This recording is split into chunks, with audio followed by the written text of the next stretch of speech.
Okay, so that was 2 questions.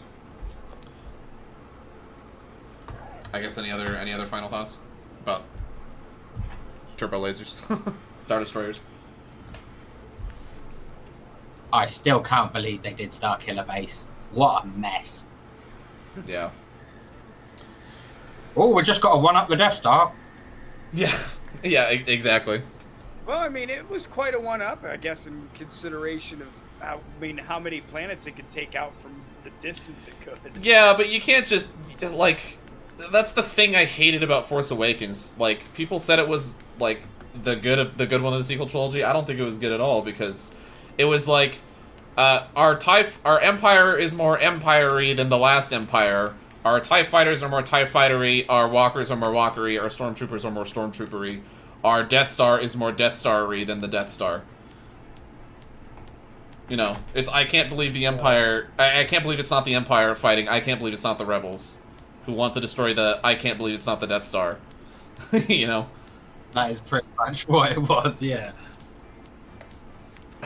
But not gonna get too far down that rabbit hole. Okay. Now another rabbit hole. So live action Star Wars shows. So there's been a couple news about a couple different ones. Some rumors, some like actual like production news and stuff. And then just like, you know, stuff that's sort of just common knowledge, like, you know, like Rangers being sidelined and stuff like Rangers of the New Republic being sidelined and stuff. So yeah, and then Vatred, you wanted to talk about the Obi-Wan show, right?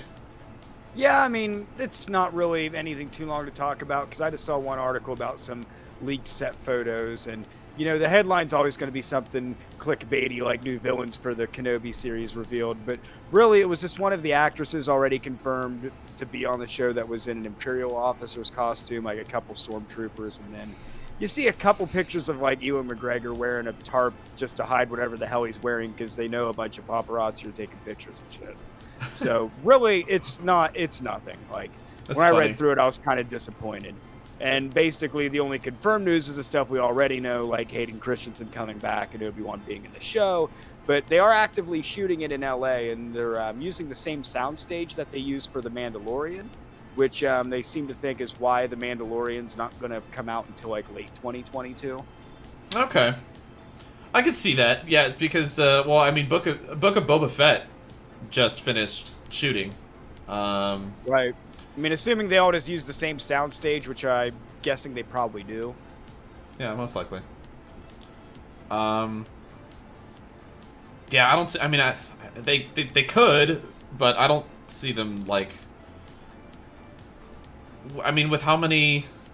Because how many live action shows do we have coming? Like, because we know we got Rangers. Well, we may not. We probably don't have Rangers now, but there was Rangers. Yeah, There's Rangers, there's Acolyte, which is going to come out with, like, the second wave of High Republic material. Well, I was going to say, do we even know what Acolyte is yet? It's going to be, like, it's going to take place after, like, the new High Republic stuff that's coming out. Right. On a quick segue, I started reading the first High Republic novel. Most of the people who trash it obviously have not read it. It's quite good. I'm about 20 chapters in. Oh, okay. Cool. Did you get to the Rock yet? No, I've not got to the Rock yet, but for all the people who make the criticisms of, oh, it's just SJW, trans Jedi bullshit, like, no, it's not. Like, fucking thousands and thousands of people, like, die within the first 20 chapters. Like, it's pretty... Yeah. Seems pretty fucked right now, so I'm interested to see where, like, the rest of the book goes, but the characters seem alright. They even... put in another cameo that I liked other than Yoda. There was a mention of my boy Yarael Poof. Like, he was alive back then, apparently. I didn't know that. Yarael Poof! Right, so, like, I'm hoping they write more about Yarael Poof. Like, I want him fleshed out a little more. Hell We barely yeah. got anything in old canon. So. I love Yarael Poof.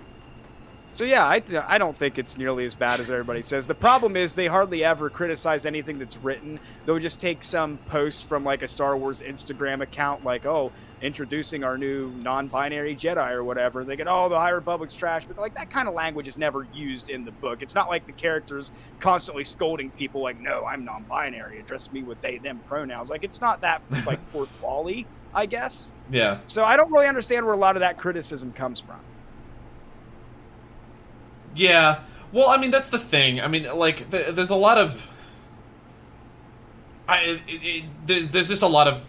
I mean, we talked about this earlier. We talked about this a little bit off stream when we were just kind of bullshitting before starting here. But, yeah, there's a lot of reactionary Star Wars fans out there who just, like...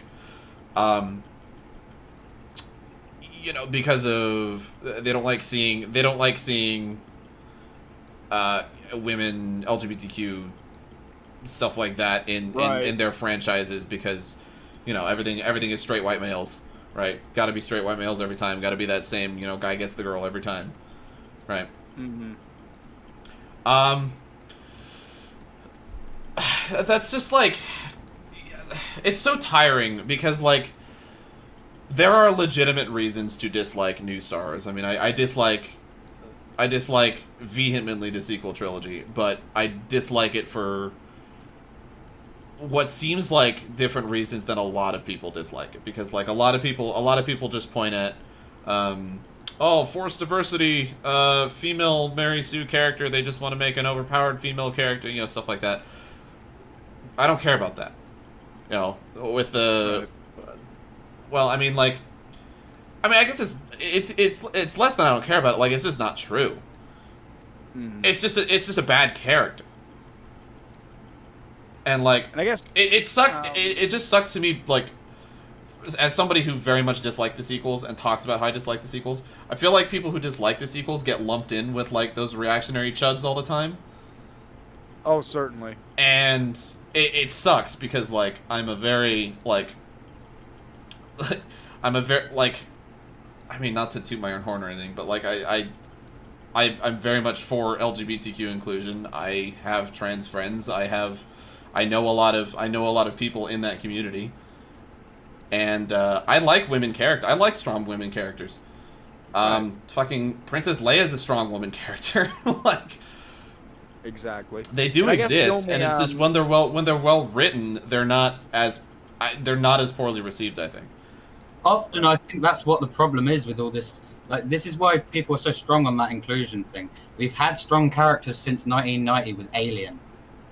Like strong female characters. Yeah, I'd argue before, but yeah. Like some of the feminists went crazy that there weren't enough, and that's why some of the people have been like, "There's too many now. It takes the mick." So it's sort of like reactionary causing reactionary, making a little bit of a mess on the political media landscape that people are now just focusing on. I mean, that's part of it, but there's also like.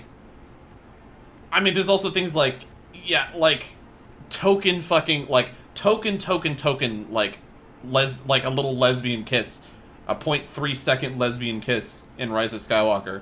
Just long enough so you can edit it out for the Chinese release. I don't remember that, so clearly it's not that from, like, I don't know. Not that it would bother me but like, either. people were like up in arms about that, and it's like, that was just like, I mean, that was... I will say, on Disney's end, that was probably just blatant pandering.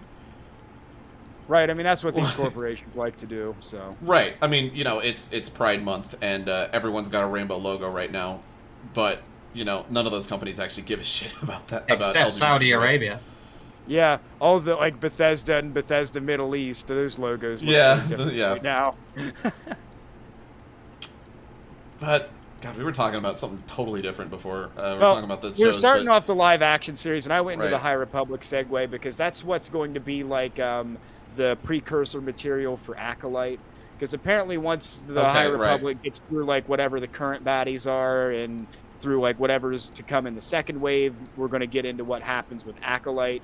And I guess that's more going to look at the dark side of the Force during the High Republic time. Because really, through 20 chapters, all we're really learning about so far in the first novel that I'm reading is about the Jedi, and it seems like that's what it's going to be through most of like that first wave of material. And I guess the only other thing I'll say in terms of High Republic criticisms that don't really hold water. Some people will say stuff like, "Oh, it's replacing the Old Republic and just reusing it." It's not. There's not literally nothing derived from the Old Republic that's used in the High Republic, and there's still about like 4,600 years worth of time between them. Yeah, I take it everyone saw the Hammerhead class vessel on the wrecked ship in Bad Batch. On the wrecked planet. Yeah. Obviously. Yeah. Well, yeah, that was never like I don't really have criticism for the High Republic. I just don't really care about it. Right. Again, like it feels like there are a lot of people out there, and I say this as someone with a lot of negative views on like on a lot of the new Disney Star Wars stuff, but like it seems like a lot of people out there are just like determined to hate everything that comes out without looking into it. Right. Because I thought the whole like rock character thing was funny, but overall, like I mean, it's a sci-fi fantasy franchise. Like there's there's gonna be crazy shit. Exactly. So like, I mean, Star Trek literally had like clouds of gas that had little floating clown faces in them that were like sentient species that they could interact with. And it's just like, yeah, there's always going to be like weird, wacky, crazy shit, you know? I mean, a sentient rock, yeah, that's a little on the, you know, the wacky end of things, but it's not unheard of. You know, it's okay to laugh at something and not just be like, I hate it, it's terrible. But, right. I don't know. And I guess in other live action stuff, there's like the Cassian Andor spin-off series. It's probably the one I'm least excited about. I completely forgot about that, I'm not gonna lie. I saw a couple set photos from it, but it was just, you know, the basic stuff. You saw a couple of like the Sand Troopers from Rogue One, so it's gonna, you know, of course, have a very Rogue One-y aesthetic.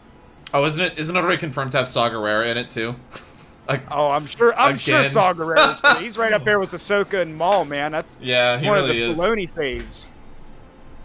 I don't think Filoni even came up with Saw Gerrera though.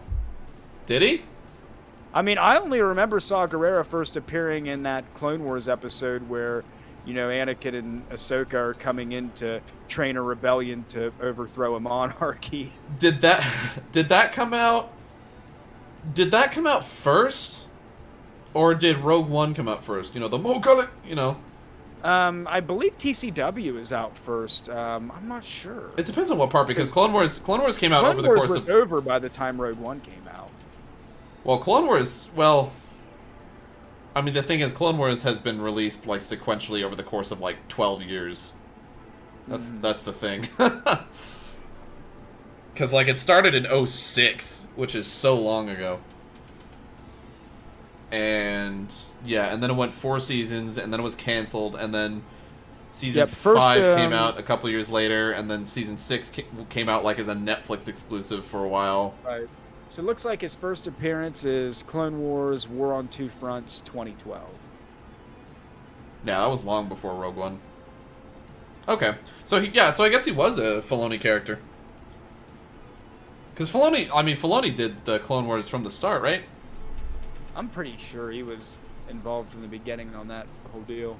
I think he was. Interesting. Yeah, yeah, so what was it? Oh yeah, the Andor series. Like I could see Saw Gerrera appearing in that. It makes sense. I don't really that he would know much about that. I mean, that's basically I think going to be about Cassian in the Empire, probably how he ended up getting like K2SO, because Alan Tudyk's confirmed to be in it as well. So we're of course going to get K2 and all that. I kind of pictured it's going to be like kind of a spy thriller episodes, you know, like James Bond sort of stuff. Yeah. And then other than that, for live action series, Rangers, which is probably completely up in the air because that was like the Cara Dune spinoff. Yeah. They're going to have to find like a whole new lead for that and everything. Mm-hmm. Other than that, I don't think there's any other live action shows upcoming. I mean, Book of Boba Fett, which I believe we're getting this year? Yeah, that's holiday 2021. Yeah. Yeah, they announced that at the end of Mandalorian Season 2. Right. And it's already done filming. It's in post now. So I imagine we'll get through Bad Batch, probably have like a month or two without any new stuff. Then we'll get Book of Boba Fett. Then by 2022, get the Kenobi miniseries. Then probably Mandalorian at the end of that year. And I imagine the Andor series probably comes out sometime in between then, if they're already doing some of the principal photography. Yeah. Did you throw Obi-Wan in there? Yeah, that was. I think Okay. I said that was going to be like early 2022, probably. Yeah, I was gonna say Obi-Wan's probably next after Boba Fett. As far as news shows go.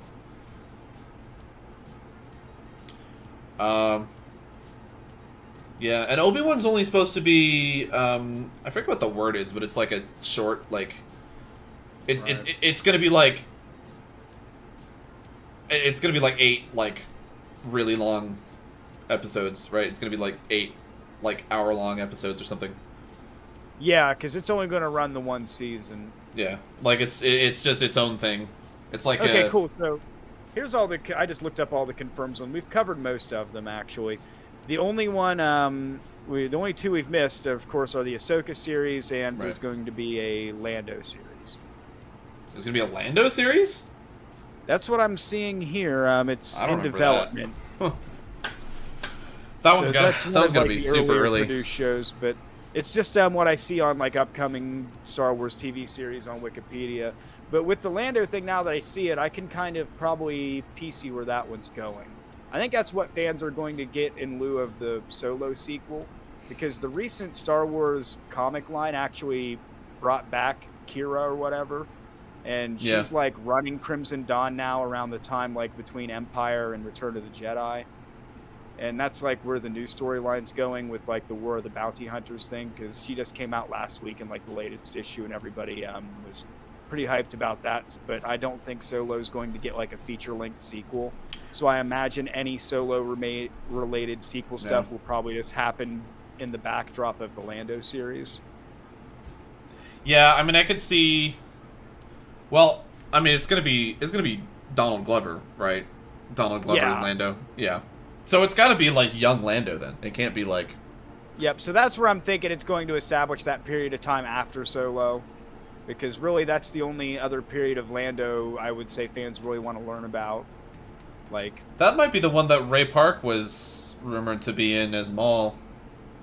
Yeah. So if Ray Park's going to be in that one, then it's definitely going to be like the Solo sequel, but just in a streaming series rather than a full-length feature film. Mm-hmm. But honestly, that might do better for the kind of world they're trying to build with that. So. Yeah, that one seems a little bit more like a like crime underworld sort of deal. But fucking Darth Maul's leading it because reasons. Yeah. Because goddamn it, Darth Maul has to be in fucking everything. Yeah.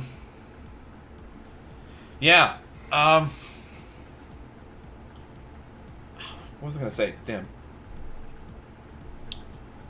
Yeah, that's interesting about the Lando one. So I did hear a really. I think it's a pretty silly rumor. Actually, somebody in my chat yesterday told this to me. Basically, the rumor for the Ahsoka show is that Barriss Offee's gonna come back and help Ahsoka with whatever she's doing and like redeem herself from falling to the dark side.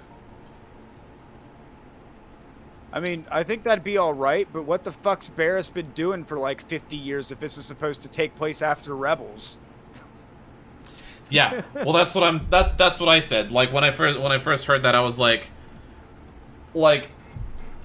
it's not like I don't hate the idea of it, but that creates a lot of continuity problems because Barriss was imprisoned at the end of Clone Wars. We never saw her again, which means she would have to escape from prison, not get fucking executed by the Empire.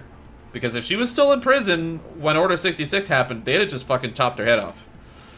Right. There was a rumor that the way she stays alive is like as an Inquisitor, but I feel like they missed their opportunity with that in Rebels. Right. Well, yeah, there was a rumor that the female Inquisitor in Rebels was Barriss Offee, but I think that was shut down pretty Yeah, she ended up definitively. being like a different Mary Allen. which Also, I don't she get why died. You would Also- even make her a Mary Allen. Also, Ashoka killed her.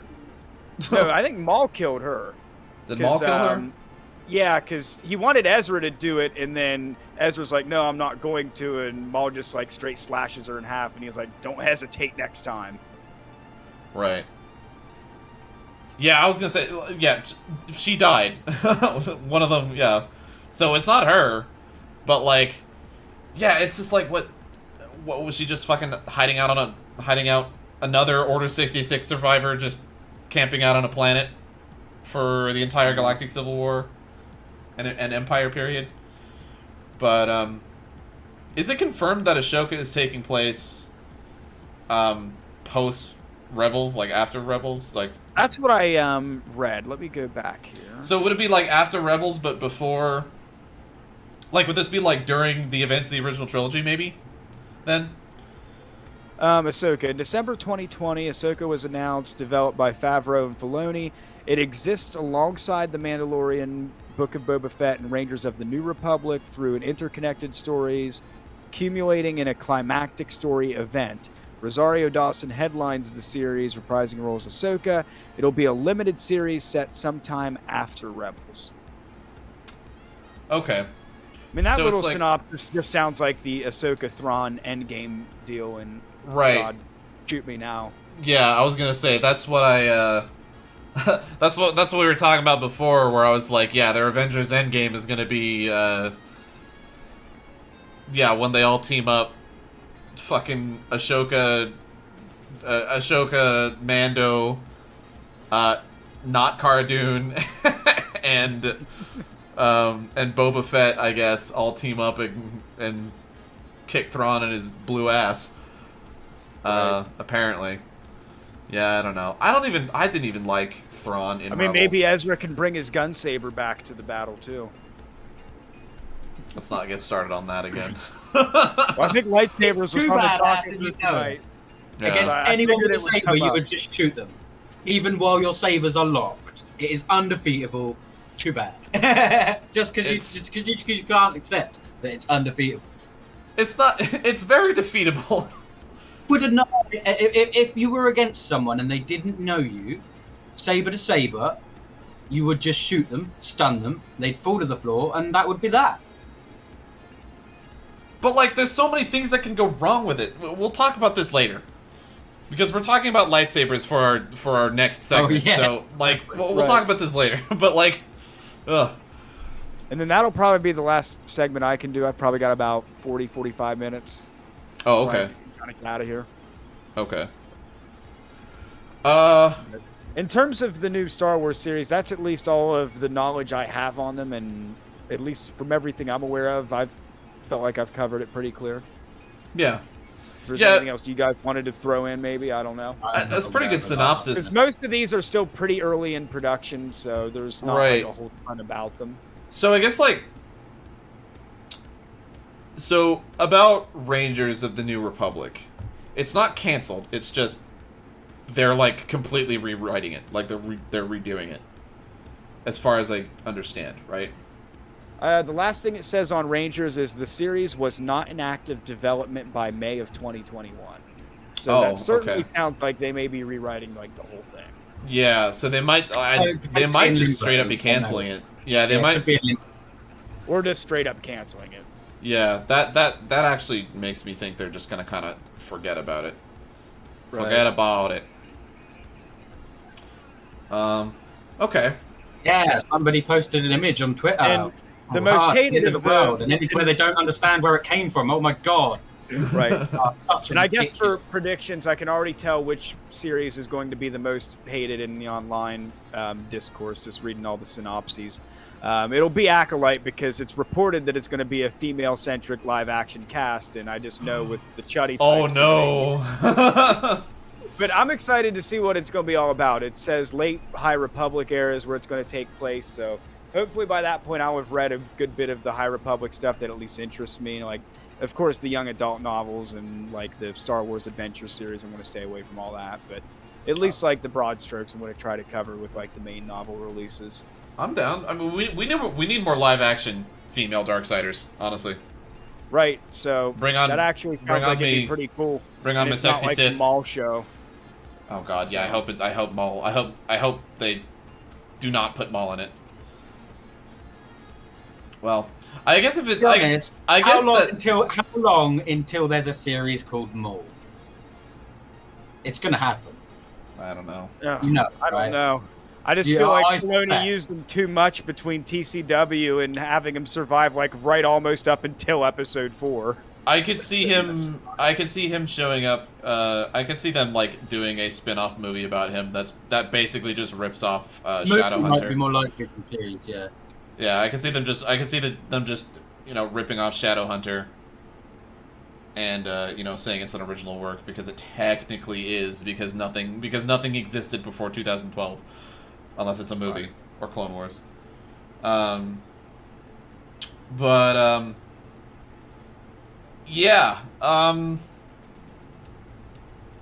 Yeah, so I guess that does put to bed one theory that was about Acolyte that springs to mind, because there was a theory for a while that Acolyte was about Plagueis training Sidious, Right. Good old I good did old hear Sheev, those rumors. which I think would be pretty cool. Cool. Just fucking canonize the Darth Plagueis book. Right. Disney, swear to God, like, just because you don't want to pay royalties and the fucking gazillions of dollars you're making, oh no.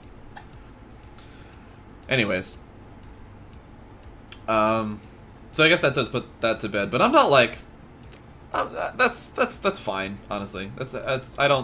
I wasn't like really hoping for that. That's just something I heard that I was kind of like morbidly intrigued with, because the Plagueis book, Darth Plagueis is my favorite Star Wars book, so it would be interesting. It would be interesting to see if they could do it justice, which the answer is no, they wouldn't.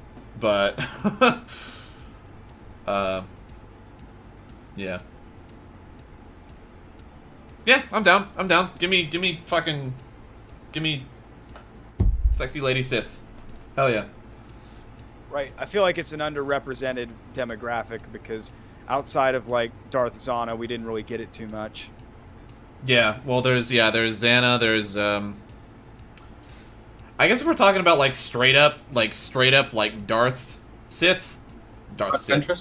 Like Rule of 2 Sith. Yeah, like Rule of 2 Sith. Because I don't really consider Darth Krayt and the one Sith to be all legitimate Sith Lords, because there were like 6 of them. Yeah, because I mean, there's like there's Darth Talon in the comics. There's Darth. And let's be honest, Darth Talon was just a fucking an illustrator or a writer had a boner.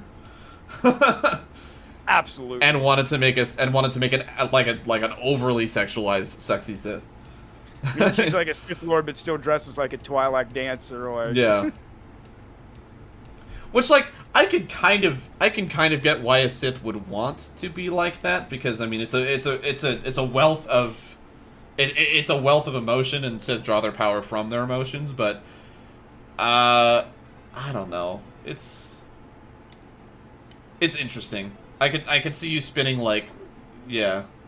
I could see it being spun, but at the same time, like, you just look at it, it's just like, oh, come on, dude. It's a red Twi'lek with tattoos and a bikini, like, and a lightsaber. Like, damn, girl should be dancing down at Zax's place in that kind of outfit. Yeah, Xana was like, I'd say Xana was actually pretty cool. She had like, didn't she have like Joker makeup? Like, she had like the. Yeah, she almost had like the Joker Sith makeup, and yeah. I think in like the old EU, she was like probably in terms of like the entire history, the second best Sarisu master under like Obi-Wan Kenobi, in terms of like her defensive skills with the double blade. Oh, nice. Sarisu with a double blade. I don't know that was a thing. I didn't either. But that was her form, because mainly since she was like a sorceress, all of her lightsaber tactics really did was just bide time until she could like cast something big. Yeah. Okay, fair enough. That makes sense. Okay, well, if we've only got like 45 more minutes, then let's move on.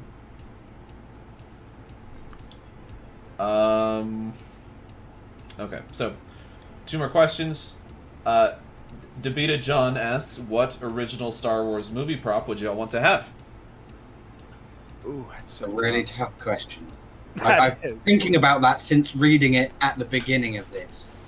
Yeah, it's hard. It's a good Any question. one thing. It's a really good question, yeah. I don't know. I want the original ice cream maker old boy was running around with in Empire. Wilro Hood. Yeah, Will This- Hood. this- I want the ice cream maker. I want the spray painted cup on a handle, ball and cup on a handle thing that Anakin had hanging in his little workshop. Yeah. Oh yeah. It was supposed to be some tool or something, but it's literally just like a spray painted like little like, you know those things that you have the ball in and you throw it. I get a camera from Jabba the Hutt's palace for my dog. They're like little lacrosse nets, except Oh, it's not yeah. a net. It's like a little like holder thing. Yeah, I don't know. Speaking seriously, I would probably want a model of Slave One.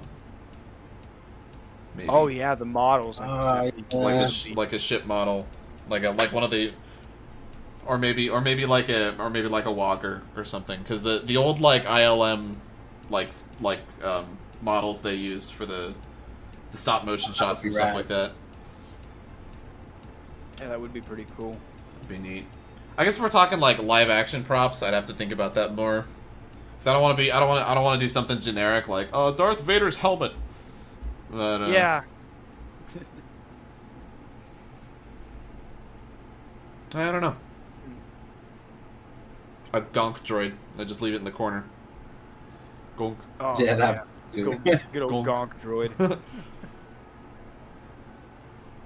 I don't know. What do you guys think? I've been answering a lot. What do you want? Ooh, yeah. Weird if I just walk on set and can take like any one thing.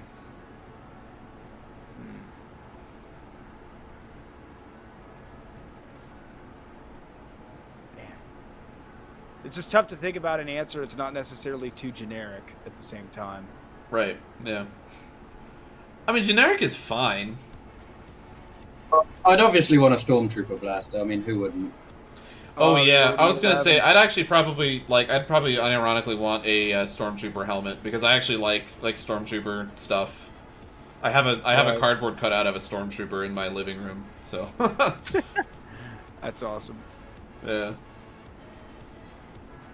But no, I guess for me, I would go for probably one of like the lightsabers, like even just the hilt. Like I don't even care if the old fiberglass thing that was the actual prop doesn't work. Like I would say if I had to pick anyone in particular, I would go with Vader's lightsaber. Classic. Like not the Anakin saber, but the actual Vader one. But just Yeah, because it's the one it's with, one like, of the my black- favorites. I've actually got one of like the Force FX Vader lightsabers because my sister got it for me like a few Christmases ago. It's I know what I'd want. I can't remember his name, but his arm that gets cut off. oh. Luke. Uh, Luke's hands. No. The arm that Mondo gets cut off in the Bibba or cantina. whatever his name was in the cantina. Oh, Ponda Baba. Yeah, Ponda The Aqualish. Like that little, the arm that you see on the one that has blood all over it. That Exactly, the lightsaber that one on the floor. that didn't get cauterized by the lightsaber. Yeah. Just to be funny and not so basic and boring. I don't know. I'd like yoink off the floor. Like I was just trying to think about like me being on the set and each set, and I'd be like, oh, yoink. Oh, actually, you know what else would be cool would be just like any of the like makeup aesthetic heads of like any of the Cantina aliens. Right, that'd You know, be cool. like a Bith or an Athorian or something like that. I mean, those are probably huge. Also, they're probably like decayed to shit by now because it's been like 40 years. But God, it's been like 45 years actually. Because I mean, it would have been filmed in 75, 76. So yeah, there's all kinds of cool stuff, really. Also, like just Jango Fett's Mandalorian armor or Boba Fett's. I like Jango's more personally. I like the sleek, Right. not. I would even like dirty. to pick like one of the X-wing pilot helmets. I always liked Biggs's X-wing helmet. This is the one with the checkerboards on it. Yeah. Yeah, that was a pretty cool one. The like gold and black checkerboards. Yeah, I've always thought that was the coolest like X-wing helmet design I saw, at least out of all the guys on the Death Star run. That's pretty cool. Do you have any other? Do y'all have any other ones? I just fucking popped my knuckle and it like stung. Ow. Still gonna do it though because yeah. So are we including the prequels? Yeah. Maybe a droid. Bit boring, but and Like I'm not sure which droid either. Like I'd probably want all of them. Not a gonk, not a gonk droid. Well, yeah, everyone would want a gonk droid. I mean, come on, gonk droid first, maybe. But I mean, I might want is it a droidica or a normal battle droid. A droidica. But they'd all be CGI, wouldn't they? Yeah, I was gonna say, did they even make models of the droidicas? Did they have any real droids? Well, I know they made models of the. I know they made models of the B1s. Then that would have to be the one. Yeah. Well, I mean, like some of the droids were just guys in suits. Like that. Like C-3PO is just a guy in a suit. And then like, depending on the scene, R2-D2 either had Kenny Baker inside or was like a mech that they controlled with a little remote control, little radio controller thing. So, yeah, I guess you specifically meant like battle droids. Yeah. Some sort of battle droid. Just because why not? It'd be cool to stand in the corner on it. Yeah. What about props from other movies, like just random non-Star Wars related? Would you have something that you could quickly answer? I know.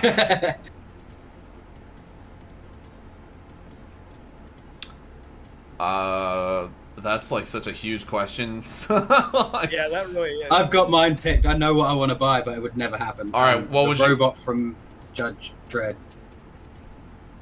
The robot from Judge Dredd. Oh God. The original Judge Dredd, if you've seen it. With Sylvester Stallone. Yeah, the ABC warrior. I don't. It was a real robot. It was a real hydraulic robot that was controlled. And there's a scene where it picks up a woman by the throat, and they literally turned off the robot, disconnected it, and made sure she stood on a load of phone books because they didn't want it on because it physically had the power to rip her head off. Jeez. Imagine being the poor girl who had to film that. Well, they turned it off. They literally turned it off. They disconnected the remote. At least that's what they said in the the extra clips where they're talking about it. It's probably because they were supposed to say that. Well, I mean, if you knew that it had the power to do that, you wouldn't even want it. I mean, someone could fall over and knock the control. Yeah, maybe. I guess if size isn't a constraint, maybe like one of the animatronic dinosaurs from Jurassic Park would be cool. Yeah, that would be pretty cool.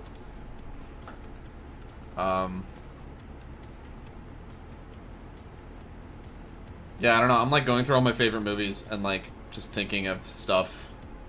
Sorry, it was off topic, but I've always wanted to. Right. I want that robot so bad. Yeah, I don't know.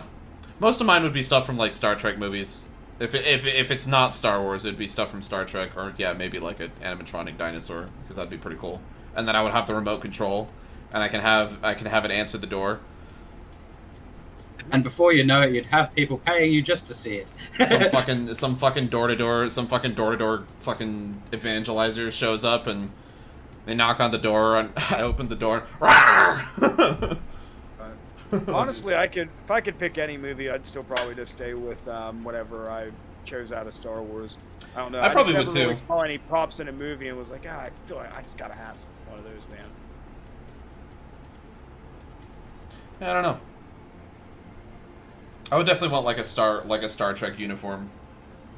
Like a yeah. Yeah, be good. Preferably one of the like Next Generation movie or like late Deep Space Nine uniforms with the they've got the gray shoulders but the collar is still colored. Those are the best looking ones in my opinion. But anyways, I guess we'll move on. Next question, 666% beer. Okay, so this isn't necessarily a question, but in the realm of Star Wars, if the realm of Star Wars came into the 40K realm, So it's basically just Star Wars versus 40k.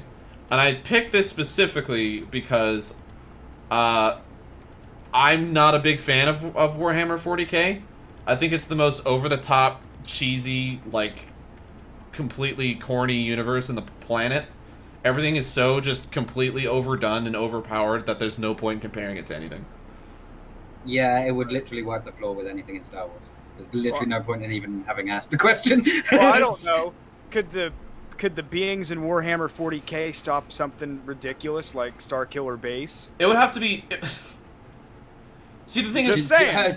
Do you know about 40k? Starkiller Base... Back against the Necrons, and I don't know. I mean, I'm not that big on it anymore. I used to know a fair bit about it. I played some Dawn of War and some of the odd games, but...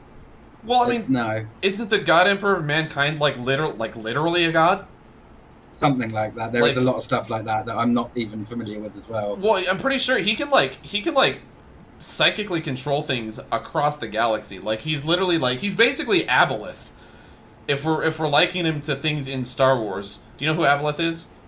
Yeah, she's like the mother or whatever out of the whole father-son thing, or like that's how they tie it in. She's the Cthulhu of Star Wars. Like fourth being, yeah. She's the Cthulhu of Star Wars. She is a force entity that basically drives force users insane by whispering to them from across the galaxy. And she is probably the single most powerful entity ever encountered in Star Wars. She's basically the reason that she's the only thing that made the Jedi and Sith come together to fight her like shoulder to shoulder. But yeah, she's basically Cthulhu. It's kind of corny. Again, I'm not a huge fan of the concept of this. Right. But yeah, basically the idea is that she through the Force, she whispers to Force users all over the galaxy and drives them insane. Now, she keeps them, like, she normally doesn't, she's normally just, like, dormant and doesn't do anything. But every like, couple thousand of years, she'll wake up and, like, cause some horrible event. And it's literally just, like, her throwing a tantrum. As far as I understand it. Because, like, for a while, she was, she rolled around with, like, the Mortis arc of Clone Wars, the worst fucking thing on the planet. Oh yeah, of course. She rolled around with them for a while. She's not like the same thing as those beings, like the father and the son and the daughter or whatever. I was going to say, let's start here. If you consider the that we have the Republic and the Empire, and they're like the biggest forces in the Star Wars universe.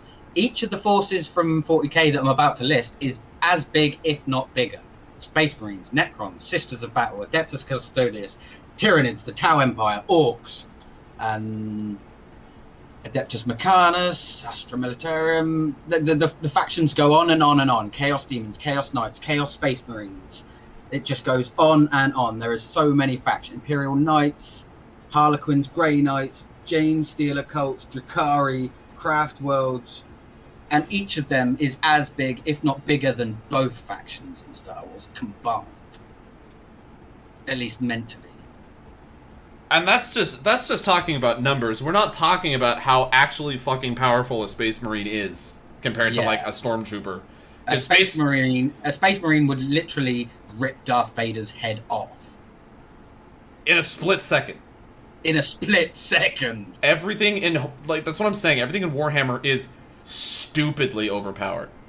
That's why I don't like it. That's why I don't like it as a franchise. It's just so over the top and corny, and like everything's just so. It's so old though. That's why it happened. Incredibly that's broken. How it became that. It was all fantasy mixed with sci-fi from before we really.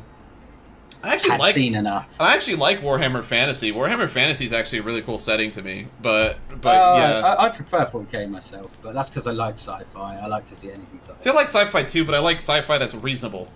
40K is not reasonable. I do agree there. The sci-fi of it I like is just the technology, not like the fair enough. Crazy stuff going on with it. I mean, 40K's got some cool aesthetics on things. Like I really like. Definitely. Believe it or not, I really like the commissars. They look cool. But, yeah. Yeah, Have I you don't seen know. the guy that made a life-size Space Marine suit? No, but it's got to be Like gigantic. he's like on stilts and that, and like it's just. Oh, I dense. think I've seen Yeah. this. Yeah. It is dense. That sounds pretty cool. Yeah. Yeah, that is cool, man. Like, trust. Aren't the Space Marine suits like 10 feet tall? Yeah, something like that. Yeah, like a Warhammer Space Marine is like 3 Master Chiefs with superpowers. It's hilarious. It's hilarious, and they're the chumps of that universe. They're not even good in that universe. There are things that could fucking kill a Space Marine before it even knew what happened. Yeah, yeah. But in any other universe, a Space Marine is like the super soldier of super soldiers. Would defeat all of the the Death Troopers that came after the Mandalorian, or on its own, a single Space Marine, I reckon. You know, I bet especially you like with the bolters. I bet you like 2003 Grievous, you know, the one that took on like the whole team of Jedi Masters. I bet you that Grievous could probably hold his own against a Space Marine and still probably lose. Like end up retreating, and then the Space Marine might still catch him. Like they literally can move faster. Can't they? They can move faster than human eyes can actually track, right? In those big ass fucking I'm not mech sure suits. on that, but I have a feeling that there's something like that. Yeah. Yeah. Anyways, like, I hope I've hammered the point home that there's no point comparing 40K to literally any other franchise. Like, at all. I don't know if... Yeah, I literally, thinking of other franchises, I can't think of another one in which they could match for anything. Well, you have to take the absolute strongest thing from that franchise, and then it's like, yeah, it would do okay. Like, yeah, you take Aboleth from Star Wars, and it's like, yeah, she'd be fine, probably. I mean, 40K. it depends on the setting, but you could maybe take the Reapers from Mass Effect. Because if you combined them, like, as in they were in the same universe to begin with, rather than just mashing them together, if that makes sense. Because then they would have been there before. And Yeah, I know what yeah, you if you mean. see what I mean. Yeah. That's like all I can come up with. Yeah. I don't know. Again, I'm only like halfway through Mass Effect. But then 2, so I again, don't given know. how easily the Reapers are sort of defeated in Mass Effect, like that would also bring that completely. Well, at least the first one. I haven't played the third one, so I don't really know. Oh. I didn't want to. I played the second one. Well, okay. Well, Mass Effect 1 was just one Reaper. I wasn't the Reapers. Yeah, but still. And that still. was all the fucking shit that happened in Mass Effect 1 was because of one Reaper. So, but yeah. Anyways, okay. Let's move on to a lore conversation. So, lightsabers is a very big open-ended thing to talk about.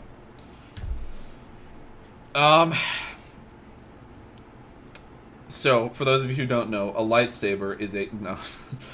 I feel like every time we do a lore conversation, I always have to explain what we're talking about, because we're always doing some deep lore topic, but, I don't know, if you're listening to a Star Wars podcast intently and you don't know what a lightsaber is, I don't know. There might be no hope for you. I can't help you, yeah. Well, I don't know. I feel like we end up talking about lightsabers quite a bit, just going off on tangents. So let's talk. Okay, so here's something lightsabery that we can all talk about. So like the difference between Disney canon and how crystals work and the EU, because it is very different. I had a feeling it was going to go there. I mean, it's just something easy for me to talk about because I know the EU. Vatred knows Disney canon. Like, it's so in terms of Disney canon, I kind of prefer it to the EU in terms of how the crystals work. bleeding crystals. I didn't really like the idea of all red crystals are just synthetic crystals. Like, I like the more spiritual aspect of actually having to bleed the crystal and attune it to what your alignment is, the forces, to dictate the By color. the sounds of it, I don't like think either. that makes more sense with how a lightsaber is actually constructed compared to, red crystals can never be found naturally. There are these really specific synthetic ones that can only be found here or made. Well, that's only part of it. I mean, that's not all red crystals in Star Wars. I must have Well, misunderstood. no, because that. there's certain exceptions, like the Darth Bane crystal in the Bane trilogy wasn't like a synthetic crystal. Well, and things right, like that. and that's what I was gonna say. Like, red crystals are naturally occurring. It's just that Sith often choose to make the synthetic crystals because the synthetic crystals are considered to be stronger. And like there are stories about like synthetic crystals producing blades that can they basically just like when you swing it against a lightsaber that has a natural crystal in it, like just a There's Jedi crystal. chance it could Yeah, break that's what I the thought. saber. I thought they could Yeah, naturally occur like as well. yeah, it could break the saber, it could overpower it, like it actually could. But Like, to be honest, I thought that whole idea was pretty convoluted. Like, I never liked that. it is, and it's because it started out as like 2 or 3 different concepts that were kind of molded towards one another. Right. So with the Disney canon, right? I don't necessarily... I don't like how... It would be one thing if the crystal, like, attuned to your... Like, I guess your, like, personality or something? Couldn't you still say? It just I mean, feels... from my Hang on, understanding couldn't of what couldn't you bleeding still is, say that's it's basically synthetic? what it is. If you've imbued it with the dark side, couldn't you still say it's synthetic and both canons are matchable? Like they work. No. Because there's more to it than just, like, bleeding the crystal. Yeah, I guess not. It's not the definition of the word synthetic wouldn't really apply either. But Well- it wouldn't be natural. So It is not natural. It is not natural, but at the same time, as far as I understand it, in Disney canon, the sabers, they're not like mood rings. It's like the fucking wands in Harry Potter, where like the crystal chooses you, right? Yeah, because that's how it kind of was established on like the Illimark and TCW, with Right. like the Padawans and everything, and how Ezra found his crystal in Rebels. Yeah, and like, I don't necessarily like that because it's just okay. So what if a dark side Force user finds their crystal? Is it just going to be a blue lightsaber until he bleeds it? Well, from my understanding, if the crystal chooses a certain person, how would it be visible to another Force user? I mean, like the lightsaber blade, not the crystal itself. Like when if a dark Force user finds a crystal within a crystal cave, puts it in a Right. lightsaber, and activates it. I mean, I guess from my understanding, when I talk about like the construction of a lightsaber and TCW and all these other, continuities, it's established as like a very meditative process. And I would imagine somewhere in that process would attune the crystal to you and, necessarily bleed it if it's going from dark to light, or, unbleed it, like with how the whole deal with how Ahsoka got the lightsabers worked. Because those crystals were from like an Inquisitor's blade that she Right. bled them and they turned. it's into the light literally. I mean, color. I feel like they could literally just tweak it a little bit, and both canons for the sabers could meet in the middle. But I just like it because I feel like it's more in line with the spiritual aspect of the Jedi and, See, I don't how like. the tool's made. See, I don't like that you can alter the crystals though, because if we wanted to make it a spiritual thing, I don't actually hate that idea. It actually is a pretty good idea. If we want to make it a spiritual thing where like the crystal like reflects you, right? It's kind of like the exile crystal in KOTOR 2, right, where it reflects your alignment, and your power level. That makes sense to me. And there's an instance of what you're talking about happening, like in one of the Vader comics when Vader has to like construct his new lightsaber. That lightsaber and that crystal were all from like a Jedi he had been sent to kill or whatever. And that lightsaber was green until Vader actually got to take it apart, meditate with it, and then the crystal turned to red. So I guess it's not something that like immediately happens once you pick up the blade. Right. Yeah. Like, and that's the thing. Like, if a Dark Force user is to get a crystal and attune to it, wouldn't it already be red? You don't have to like. Like I don't like the idea of the crystals being like these living right, creatures with consciousness. Is that you have to like break and bend to your will? But I think us not knowing about this more is, there's no examples of canon I can really pull from that even establish this. I would say maybe something more like Acolyte might be somewhere where we actually see this in action, but I can't really tell you of any instances in the new canon where a dark side user off the bat needed to find a crystal who wasn't like previously a Jedi. Yeah, I mean that's the thing. Or at least it the depends characters on that were always dark side users in canon that are established, like Palpatine. There's not a canon explanation for every little thing from how he constructed the lightsaber to what time he went to bed and when he used the bathroom, what he had for dinner. There was. there was. They decanonized it. He had a cup of Eichelberry wine before bed every day. Bougie. I don't know. I think that's actually from Star Trek and not Star Wars. I get what you're saying, but there's just really no established instances I could really pull from that give me any context on how that would work. Right, like it just seems so weird, like how different you have to treat the crystals if you're anything but like just a Jedi walking into a crystal cave. And like, yeah, I'm just not a fan of like a crystal just being forced to be a dark side crystal that can then stop being a dark side crystal, but somehow it's different now and is just a pure white blade. It doesn't sit right with me. Right. It seems like there's. At the same time, these are the same crystals you can manipulate into a super laser powerful enough to destroy planets with how the Disney canon works. So, I guess being able to change the color through meditative processes isn't too far-fetched. Often I just ignore canon. I mean, I always got the idea that they were really just shaped by their environment, the animals around them, the life forms around them.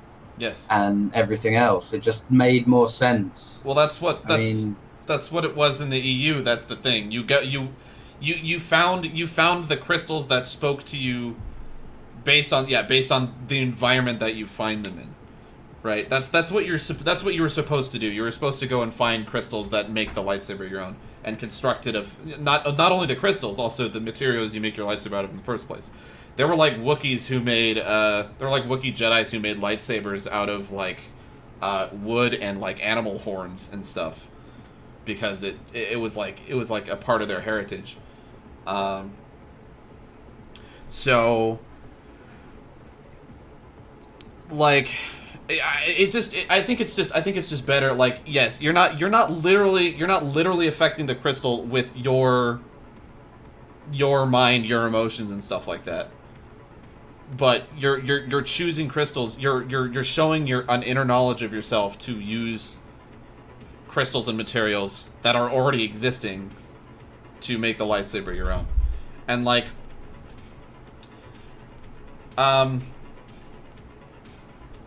this wasn't really followed, I would say, later on, like in the movie eras, but like, I mean, in KOTOR, you have the whole like color coding of the types of Jedi, the Jedi Guardians, Consulars, Sentinels, having specific color lightsabers to denote their job within the Jedi Order, basically, right? So like, how would you like? Again, those concepts aren't in canon anymore. But I don't know. I just feel like it was just. I agree with Thor. I think it was a way better established system before than now. But I mean again, they're literally just rewriting so much shit, from some of it is like cherry picked from Legends and some of it is just new. But the way crystals work now, it just seems to be like you just go find a crystal and you attune it to your soul or something. Like you just like you put yourself into it, but it still chooses you sometimes, except for when you make it bleed. Like, right. I don't know. Well, I mean, I guess bleeding in of itself would be a dark side tactic, and more when you're using dark side powers, you're bending the Force to its will, and the Force is living, it surrounds and binds all things. And from what new canon I've read, it seems like the Kyber crystals are almost like living things too, and in theory could be affected in the same ways. Right, and I'm not necessarily a huge fan of that. I don't necessarily like the idea of the crystals being living things. Mainly because it's weird to just like enslave living things and put them inside of a small metal tube. And Right, forcing them to.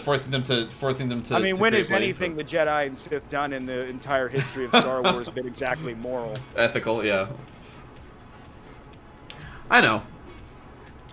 Again, like there's aspects of like the new canon lightsabers that I like, and that I do think could work. It's just not all of it. Like it doesn't seem consistent. It seems to really differentiate. And I'm like confident specifically there's red time lightsabers and stuff. for this stuff to get fleshed out, because we're comparing an old EU that had over 30 years to establish itself against a canon that's been around for like 6 and still finding its footing. Yeah, that's true. And it's like, it just sucks because it's like it didn't have to be that way. You know, like they didn't have to just they didn't just have to throw out all this amazing lore and books and works and video games and stuff, but they did because you know money's more important than continuity. Okay, so what are some other things about lightsabers? So I guess barring their construction, what are some other things about lightsabers? What's your guys' favorite lightsaber style? No. I'd say Juyo for me. Ah. I definitely Sith. don't know enough about how the forms or styles changed. I couldn't tell you. What's your favorite one in KOTOR 2, just mechanically? Honestly, I hardly use them. Oh, really? They're really good. I don't stim. I don't use the thing. I try to make the game as difficult as possible. By I don't know not if that makes by not playing yeah, it? I don't. No, but well, you could say that, but I don't stim. I don't use the. Yeah, but I mean, if you just stick with the basic one, it should basically give you a fairly heavy detriment. You can use them if I have used them before, but I still wouldn't really have a favorite or be able to pick one. So I like two of them. I like Makashi a lot because the way Makashi is portrayed is it's like the very like light sort of fencing duelist style.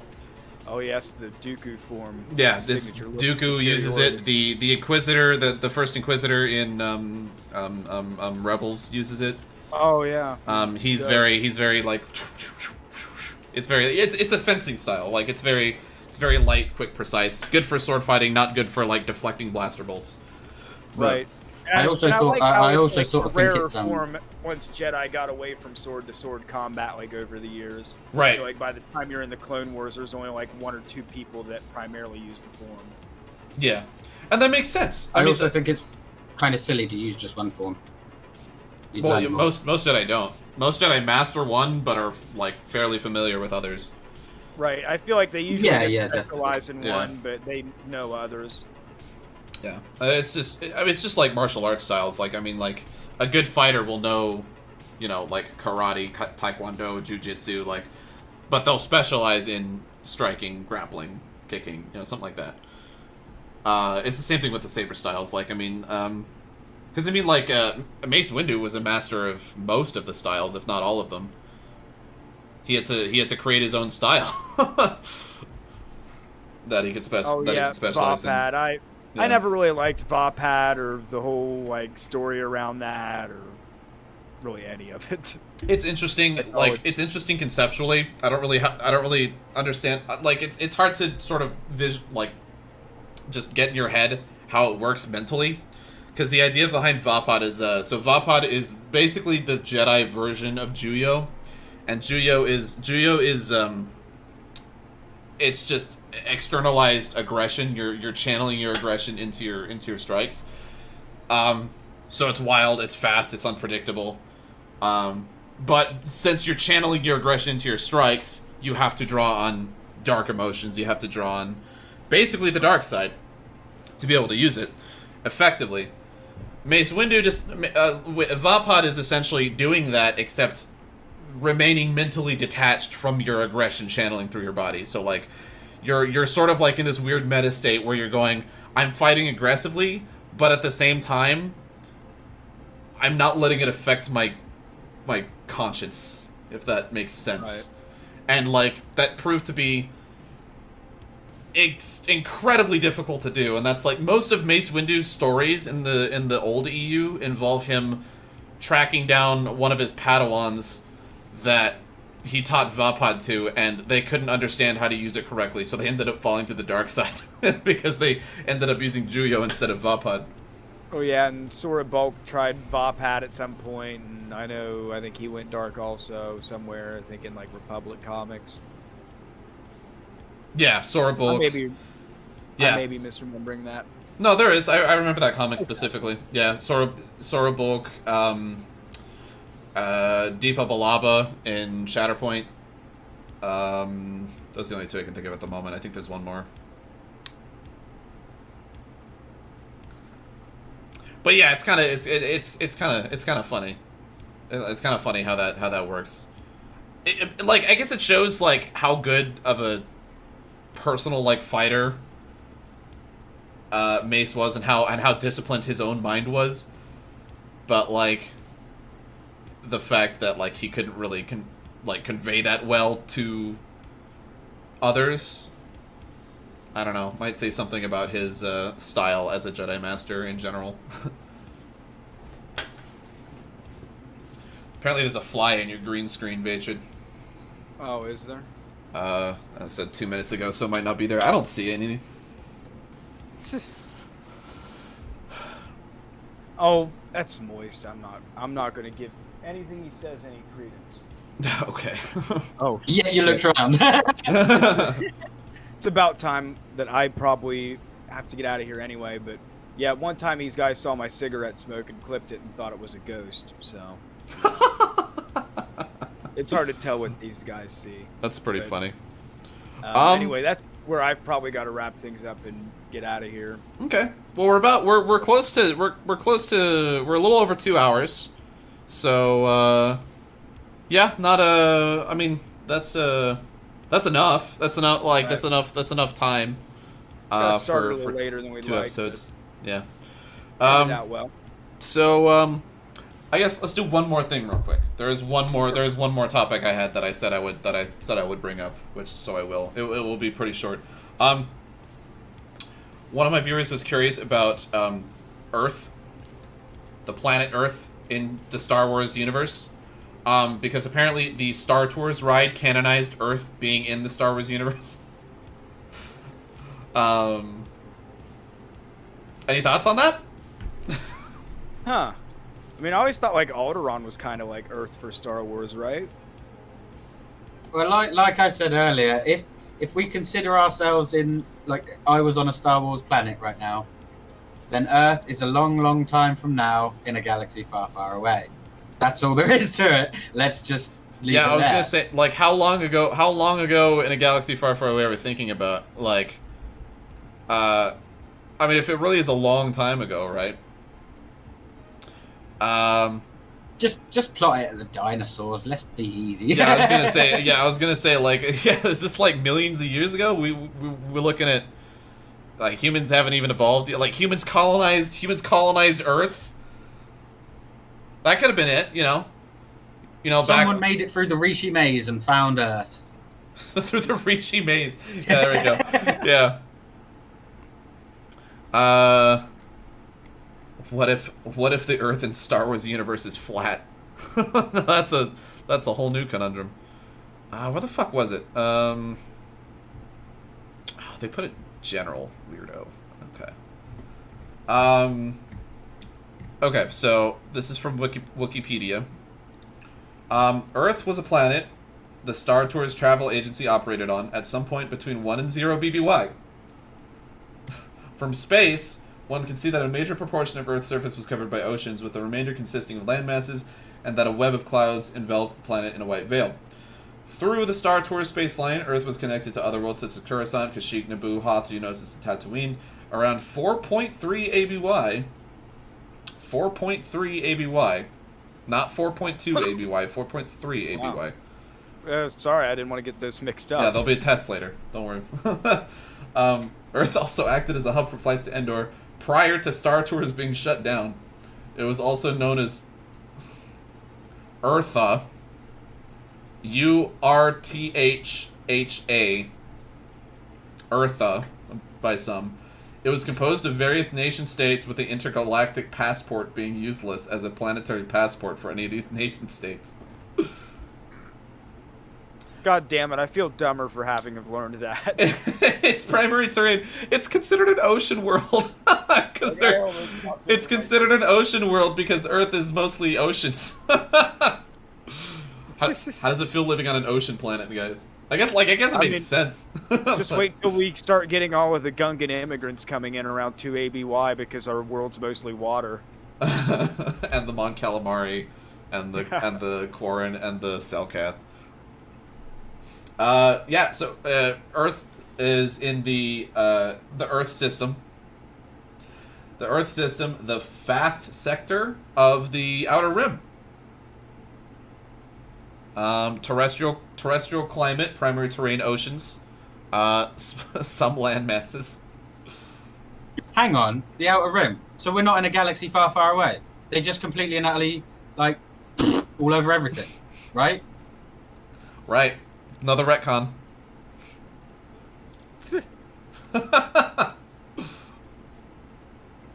Oh god, I'm scrolling down a little bit more. Non-canon history. Oh, there's non-canon history of Earth too, in case you were wondering. Oh wow. This section is much longer, so I'm not going to read it all. There is something. Oh my god.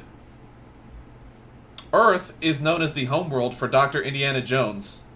Was orbited at least one moon, had a relatively large amount of surface water, and had a forest resembling that of Endor.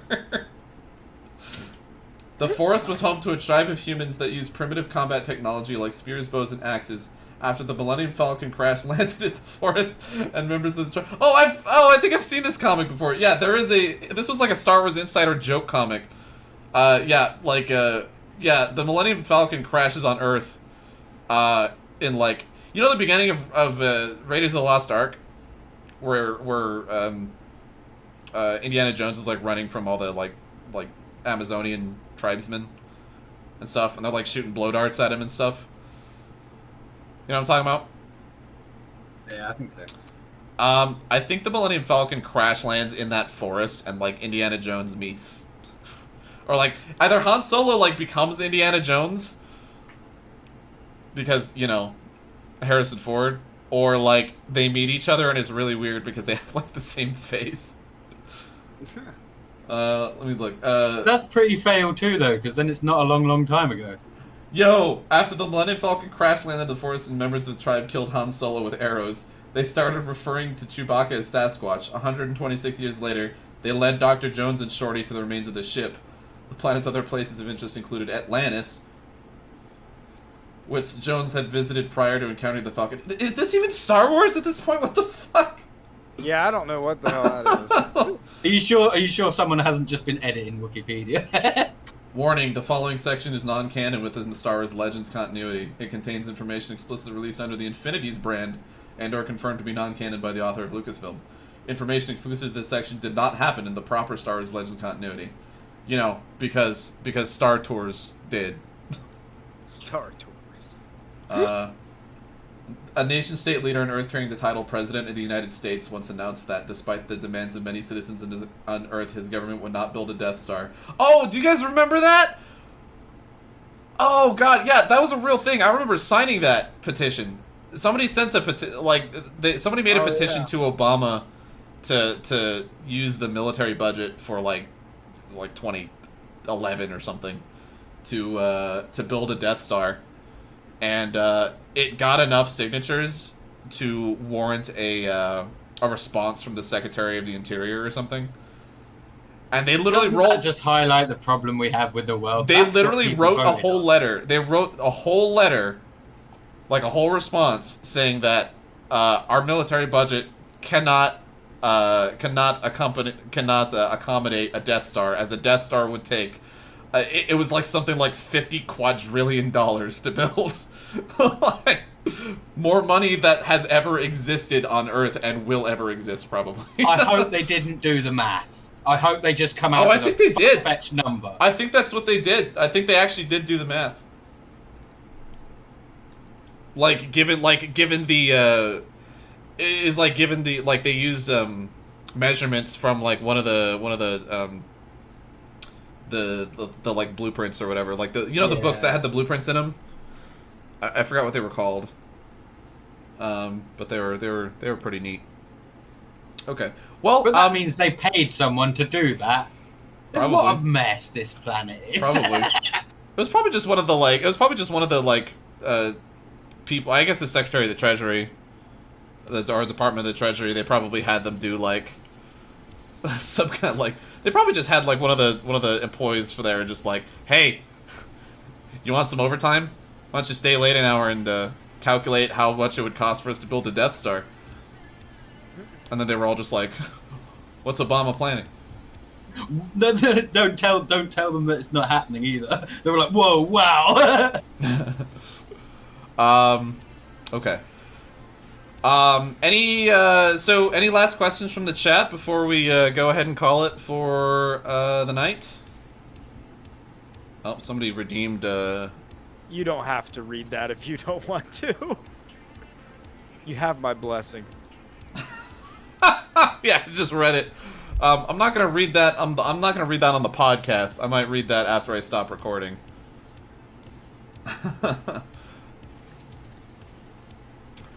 But yeah, I don't know. I guess 5 minutes. Any last questions? If not, then we'll go ahead and call it here. Hope you guys enjoyed listening to us rant and spitball and talk about robots and Mystery Science Theater. And trying to think of all the non-Star Wars things we talked about. Warhammer, yeah. I was gonna say Warhammer, yeah.